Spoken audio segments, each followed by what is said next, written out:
বাংলাদেশ চীন শীর্ষ বৈঠক। বাংলাদেশের উন্নয়নে অব্যাহত সহযোগিতায় ডক্টর ইউনূসকে আশ্বাস শি জিনপিং এর। কমানো হবে চীনা ঋণের সুদ হার। ঈদের ছুটি কাটাতে বাড়ি ফিরছে মানুষ। বাস টার্মিনালে মানুষের ঢল। বাড়তি ভাড়া নেয়ার অভিযোগ যাত্রীদের। দেখছিলেন ক্রাউন সিমেন্ট সংবাদ শিরোনাম। চীনের প্রেসিডেন্ট শি জিনপিং এর সাথে বৈঠক করেছেন প্রধান উপদেষ্টা ডক্টর মোহাম্মদ ইউনূস। দেশটির স্থানীয় সময় সকাল 10টায় বেইজিং এর ঐতিহাসিক গ্রেট হল অব দ্য পিপলে দ্বিপাক্ষিক বৈঠক হয়। বৈঠকে দুদেশের স্বার্থ সংশ্লিষ্ট নানা ইস্যুতে আলোচনা হয়। এ সময় দুদেশের উন্নয়নে বেশ কয়েকটি ইস্যুতে একমত পোষণ করেন তারা।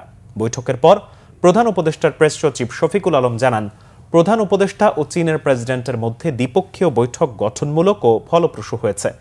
চীন বাংলাদেশে বিনিয়োগ করার পাশাপাশি চীনা উৎপাদনকারী প্রতিষ্ঠানগুলোকে বাংলাদেশে কারখানা স্থানান্তরকে উৎসাহিত করবে দেশটির প্রেসিডেন্ট শি জিনপিং। এছাড়াও চীনা ঋণের সুদের হার কমানোর পাশাপাশি পানি সম্পদ ব্যবস্থাপনায় সহযোগিতার বিষয়ে ইতিবাচক মনোভাব দেখিয়েছেন দেশটির প্রেসিডেন্ট। পরে দ্বিপক্ষীয় বৈঠক হয় দ্য প্রেসিডেন্সিয়ালে China Council for the promotion of international ট্রেডের ভাইস চেয়ারম্যান ওয়াও ওয়াং এর সাথে। এছাড়াও চীনা ব্যবসায়ী নেতা, অভিজ্ঞ ব্যক্তিবর্গ, উচ্চপদস্থ কর্মকর্তাদের সাথে মতবিনিময় করেন ডক্টর মোহাম্মদ ইউনূস। বলেন, গেল 8 মাসে বাংলাদেশে ব্যাপক পরিবর্তন হয়েছে, তাই চীনের ব্যবসায়ীদের বাংলাদেশে বিনিয়োগ করতে আহ্বান জানান প্রধান উপদেষ্টা। দীর্ঘ 9 দিনের ছুটি, তাই প্রিয়জনের সাথে ঈদের আনন্দ ভাগাভাগি করতে গ্রামের পথে মানুষ। ফলে বাস টার্মিনালগুলোতে ভিড় বেড়েছে, সড়কে বেড়েছে ঘরমুখী মানুষের চাপ। তাই প্রিয়জনের সাথে ঈদের আনন্দ ভাগাভাগি করতে গ্রামের পথে ছুটছে মানুষ। এতে রাজধানীর বাস টার্মিনালগুলোতে ঘরমুখী মানুষের ভিড় কিছুটা বেড়েছে। নিজ গন্তব্যের বাস ধরতে আগেভাগেই কাউন্টারে হাজির হয়েছেন অনেকেই। যাত্রীরা বলছেন, স্বাভাবিক সময়ের তুলনায় ভাড়া বেশি নেওয়া হচ্ছে। বাস কাউন্টার সংশ্লিষ্টরা বলছেন, নির্দিষ্ট সময়ে গাড়ি ছাড়ার চেষ্টা করছেন তারা, আর ভাড়া নিচ্ছেন সরকারি নির্দেশনা অনুযায়ী। আর ঈদ যাত্রা নিরাপদ, স্বাচ্ছন্দ্যময়, উৎসব মুখর করতে বাস টার্মিনালগুলোতে নেওয়া হয়েছে বাড়তি নিরাপত্তা। এদিকে কমলাপুর রেল স্টেশন দিয়ে ট্রেনে বাড়ি যাচ্ছেন বিভিন্ন অঞ্চলের মানুষ। এই মুহূর্তে কমলাপুর স্টেশনে আছেন স্টাফ রিপোর্টার ফজলে রাব্বি। যুক্ত হব তার সাথে। রাব্বি, কমলাপুর রেল স্টেশনের এখনকার সার্বিক চিত্র কেমন দেখছেন, আর ট্রেন শিডিউল অনুযায়ী ছাড়ছে কিনা? জি হাসান, ধন্যবাদ। আপনি জানেন যে আর দুদিন পর কিন্তু পবিত্র ঈদ উল ফিতর। এই ঈদকে ঘিরে কিন্তু ইতিমধ্যেই রাজধানী ছেড়ে বিভিন্ন গন্তব্যস্থলে তাদের যে নিজ নিজ গন্তব্যস্থল সেখানে কিন্তু আসলে যাত্রীরা যাচ্ছে। আমি যদি এখনকার কমলাপুর চিত্রটা দেখাই, আপনি দেখতে পাচ্ছেন যে অন্যান্য বছরে যে ধরনের ভিড় থাকে ঈদের 1 দিন 2 দিন আগে, এই বছর কিন্তু ওই ধরনের ভিড় তার দৃশ্যমান দেখা যাচ্ছে না। ট্রেন স্টেশনগুলোতে মোটামুটি সে স্বাভাবিক দিনে বা ছুটির দিনগুলোতে যে ধরনের ভিড় থাকে ওই ধরনের ভিড় কিন্তু দেখা যাচ্ছে।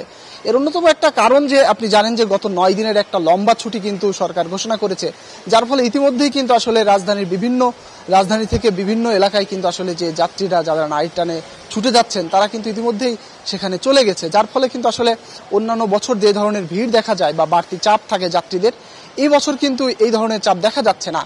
পাশাপাশি একটা জিনিস জানিয়ে রাখতে চাই, এখন পর্যন্ত কিন্তু আজকের দিনে সারাদিন 21টি ট্রেন কিন্তু আসলে এই কমলাপুর রেল স্টেশন থেকে ছেড়ে গেছে এবং এর মধ্যে মোট 70টা ট্রেন আজকে ছেড়ে যাবে। এর মধ্যে 47টা আন্তনগর এবং আপনার 43টা আন্তনগর এবং 27টা আপনার মেল ট্রেন। এই মোট 70টা ট্রেন কিন্তু আজকে ঈদযাত্রায় মোটামুটি কমলাপুর রেল স্টেশন থেকে দেশের বিভিন্ন প্রান্তে ছেড়ে যাবে। এছাড়াও আইন শৃঙ্খলা বাহিনী এই যে মূলত যে ট্রেন স্টেশন, এখানে নিরাপত্তার জন্য আইন শৃঙ্খলা বাহিনী, র্যাব, পুলিশ, আনসার, বিজিবি সহ রেলের যে নিজস্ব বাহিনী আছে তারা কিন্তু মোতায়েন আছে এবং তারা এই যে কোনো ধরনের জালিয়াতি বা টিকিট বাণিজ্য সম্পর্ক এই ধরনের কার্যক্রমের সাথে কিন্তু তারা যুক্ত আছে। এছাড়াও আপনি জানেন যে প্রতি বছরে আমরা দেখি যে ধরনের শিডিউল বিপর্যয় হয়, এই বছর কিন্তু ওই ধরনের শিডিউল বিপর্যয় হচ্ছে না, যথাসময়ে ট্রেন ছেড়ে যাচ্ছে। তো মোটামুটি এই ছিল আমার কাছে কমলাপুর রেল স্টেশন থেকে সর্বশেষ অবস্থা। হাসান। রাব্বি, আপনাকে ধন্যবাদ। শুরু হয়ে গেছে শিল্পাঞ্চলের ঈদ উল ফিতরের ছুটি। পরিবার পরিজন নিয়ে ঈদ আনন্দে মেতে উঠতে এরই মধ্যে শিল্পাঞ্চল আশুলিয়া ছাড়ছে অনেকেই। যাত্রা নির্বিঘ্ন করতে প্রয়োজনীয় ব্যবস্থা নিয়েছে সংশ্লিষ্টরা। আশুলিয়া প্রতিনিধি শেফালি মিতুর তথ্য ছবিতে রিপোর্ট। ঈদ উপলক্ষে নিজ এলাকায় ছুটতে শুরু করেছে মানুষ। এবারের ঈদে কয়েক ধাপে বেশ লম্বা ছুটি পেয়ে বাড়ি ফেরার ঝক্কি নেই। অনেকটা স্বস্তির কথাই জানালেন ঘরমুখ মানুষ। আগে ছুটি পেয়েছি, এই জন্য একটু আগে বাড়ি যাইতেছি। রাস্তাঘাটে উন্নত হচ্ছে দিন দিন, আশা করি সঠিকভাবে বাড়িতে পৌঁছাতে পারবো। তবে ঢাকা এলিভেটেড এক্সপ্রেসওয়ের নির্মাণ কাজ চলমান থাকায় সড়কে যানজটের শঙ্কায় অনেকেই বিকল্প সড়ক বেছে নেওয়ার কথা জানান। রাস্তায় তো অনেক জ্যাম থাকে, তারপরে রাস্তা অনেক ভাঙা, সারাদিনে গাড়িতে বসে থাকা লাগে, তার জন্য একটু আগেই রওনা দিছি। এই রোডে ঈদে তো খুব যানজট থাকে, যার কারণে আমরা এই রোডে পোষাইতে পারি না, এই জন্য আমরা রিজার্ভে চলে যাই। সড়কে যানবাহনের অতিরিক্ত চাপ নিয়ন্ত্রণে বাইপাস সড়ক ব্যবস্থাপনা এবং নিরাপত্তা ব্যবস্থা সন্তোষজনক রাখতে কাজ করছে সংশ্লিষ্টরা। আমরা কয়েকটা বাইপাসের ব্যবস্থা রেখেছি, যদি বেশি চাপ পড়ে আপনার নবীনগর চন্দ্রা মহাসড়কে আমরা ধামরাই দিয়ে বাইপাস করব, সেই পরিকল্পনা আমাদের আছে। আর নিরাপত্তার বিষয়টা থানা পুলিশ, জেলা পুলিশ, ডিবি বা অন্যান্য গোয়েন্দা সংস্থা যেগুলো আছে, আমরা সবসময় সচেষ্ট আছি যেন মানুষ অন্তত অজ্ঞান পার্টি, মলম পার্টি বা এই ধরনের ছিনতাই ডাকাতির কবলে না পড়ে। ঈদ যাত্রা হোক নির্বিঘ্ন ও শান্তিময়, আর ঈদের ছুটি হোক নির্মল আনন্দের, এটাই প্রত্যাশা সবার। Bangla vision news desk.